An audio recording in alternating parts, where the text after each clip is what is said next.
আমি যতই চালাই আর 10 মিনিট না, আমার অবস্থা তো আপনারা বুঝছেন না। আমি আমার একটা দুঃখের কথা 2 মিনিট বলছি আর কি, আপনাদের মূল্যবান টাইম থেকে নিয়ে নিলাম, এর জন্য আমি ক্ষমা চাইছি।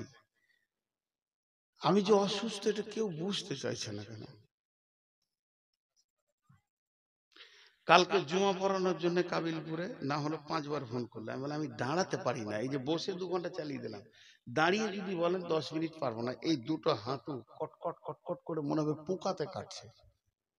আজ মনে হয় কতদিন যে জুমা পড়াইনি আল্লাহ জানে। আমার গ্রামে এই গত জুমা বসে আছি, বাচ্চা ছেলেতে পড়ালো, আমি পারছি না, তুমি পড়াও। উঠতে চাইছে না, আসে না, বলছি তুমি পড়াও, তো খালি অসুখ আসুন, হাঁটু ব্যথা আসে, হাঁটু ব্যথা আসে, কেউ কারণ নয়। আল্লাহ ভালোবাসে দেখ, তারপরে বোঝা আল্লাহ ভালোবাসে। সে হিন্দুদের খঞ্জনি বাজাই না, কেউ কারোর লয় রে বন্ধু, কেউ কারোর লয়।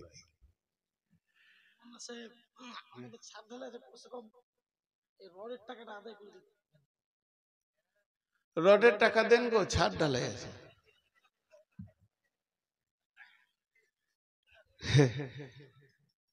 ছিয়ানব্বই বছর বুড়িকে যদি বলা হয় যে আর দুটো ছেলেদের চাচা বলবো, হবে? কথা বলে না? আজীব ব্যাপার, ছেলে হবে ওর, বাস আমাকে দিয়েছো জালসার বার্ধক্য অবস্থায়, যৌবন অবস্থায় দিতে হবে, এটা পায়ে ধরে ধরে চেয়েছি। 22 বছর কেউ দেয়নি। যে বক্তার কথাতে মানুষ হৃদয় দিয়ে শুনে, ওকেই দিতে হবে মেন টাইমে, সব টাকাটা উজাড় হয়ে যাবে। কথা আমি ভুললাম? অথচ এর থেকে ডবল লোক বায়ান শুনতো, বায়ান কালেকশন ডবল হতো। হতে কি হতো না? মানুষ যাকে ভালোবাসে। এখন এই জালসার কাগজ কটা নিয়ে টোটাল হিসাব করে দেখা যাবে 60-70 হাজার টাকা কালেকশন। আর যারা দোকান নিয়ে এখন ঘর যেছে, ওদের যা ছিল শেষ। সব দোকানের হিসাব করে দেখেন 12 লক্ষ টাকা গিয়েছে। কিন্তু মেন টাইমে মেন বক্তাকে দিয়ে দামি কথাটাকে শুনিয়ে দিয়ে মুচড়ে টাকা নিয়ে নাও, দুটো বক্তা পকেটে ভরে রাখো, শ্রোতাকে বলো থাকবি তা শোন, আর না থাকবি তা ঘর যা। রাত 2টা-2:30 পর্যন্ত জালসা চালাইতে তোমাকে কে বলছে? আমি প্রথমেই এগুলো বলতাম, কিন্তু বলছি না এই জন্য যে কথাটা তুমিই তুলেছো, আমি তুলিনি। 2টা-2:30 পর্যন্ত লোকগুলো বসে আছে বাংলা, তাই খেপালো বলি বসে আছে, আর পকেট সব উজাড় হয়ে গেছে। জি এই আছি, আমি আছি, আমাকে ডাক, তুই বস, তুইও বস। হ্যাঁ যাবে যাবে, সবাই যাবে, এখন যাস না, আর খানিকক্ষণ, বেশি টাইম দিব না। এরপরে আল্লাহর ওয়াদা দেখেন, 1.5 লক্ষ,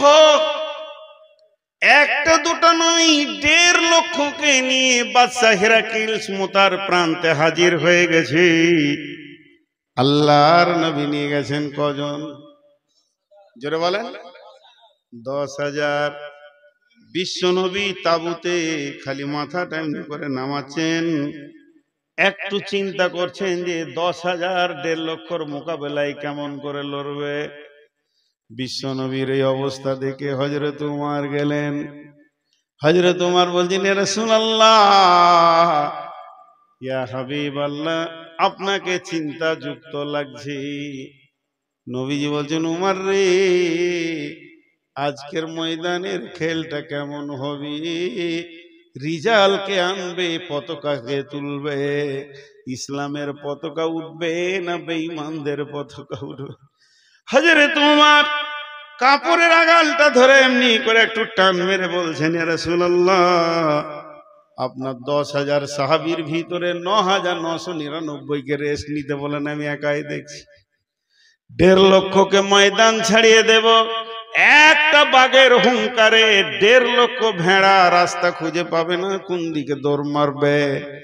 নবীজি বললেন, উমর, তোমার এত বড় সাহস কি করে হলো? নবীজি রিটার্ন বলছে, ওমর রিটার্ন বলছেন, ইয়া রাসূলুল্লাহ, আপনি বলেছেন যাদের দিলে আল্লাহ আছে ওই দিলটা হলো জীবিত, আর যাদের দিলে আল্লাহ নাই ওই দিলটা হলো মুর্দা। আমি আল্লাহকে সঙ্গে নিয়ে এসেছি, আমার সঙ্গে রয়েছে আমার রসুল। আমি পূর্ণাঙ্গ জীবিত একটা শক্তিমান মানুষ ময়দানে দাঁড়িয়ে আছি মুতার প্রান্তে, আর 1.5 লক্ষকে আমি মুর্দা দেখছি, ওরা একটাও জীবিত লয়।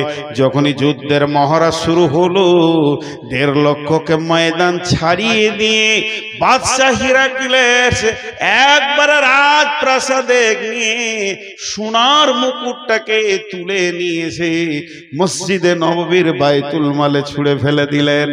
যে জামানায় সাহাবীদের একটা চেরাগ জ্বালানোর পয়সা ছিল না, সেই জামানায় কয়েক টন সোনা এনে হাজির করে দিলেন। এরকম ছিল তারা বীর। আমার বলে আল খোদায় পায়া বিশ্ব বিজয়ী ছিল একদিন যারা, আল্লাহকে পাইয়া বিশ্ব বিজয়ী ছিল একদিন যারা, আল্লাহকে ছেড়ে ভীত পরাজিত আজ কেন তারা? এসে শয়তান ভোগ বিলাসের কাড়িয়া নিয়েছে ঈমান তাদের, এসে শয়তান ভোগ বিলাসের কাড়িয়া নিয়েছে ঈমান তাদের। আল্লাহর হারায়ে মুসলিম আজ হয়েছে সর্বহারা। এদের আর কেউ নাই, যেখানেই যেছে লাত খেছে, যেখানেই যেছে তৃণমূল কংগ্রেস জিন্দাবাদ জিন্দাবাদ জিন্দাবাদ, মারলে বুক চেপে লাত, সিপিএমে ঢুকে পড়ে গেছে। হ্যাঁ, ইনকিলাব জিন্দাবাদ, চাচা তলাই তলাই ইমান চেঞ্জ করে নিয়েছে। সিপিএমে 4-5 দিন থাকতে থাকতে এমন করে ওর হাঁটু চেপে 2 বাড়ি মেরেছে, তারপরে ধীরে বিজেপিতে ঢুকে পড়েছে যে একবার ওকে দেখতেই হবে কোথায় ইমান গেল। নাই দেখে শেষকালে কোথাও জায়গা পেয়েছে না, দেখছি চাচার লাশ ফিটার কার্নেলের ধারে পড়ে আছে, মেরে দিয়েছে, জানি শেষ করে দিয়েছে। আজকে অবস্থা মুসলিমদের তাই আমি বলি, আমি এসেছি আপনাদেরকে একটু চেতনা ফেরাতে। আমি নিজেও চেতনা নিতে, আমি হাসাতে আসিনি। প্রথম থেকেই বলছি যে চেতনাটা একটু ফিরাই, চেতনাটা। কিন্তু এ জাতি এত গভীরে চলে গেছে, শেষ।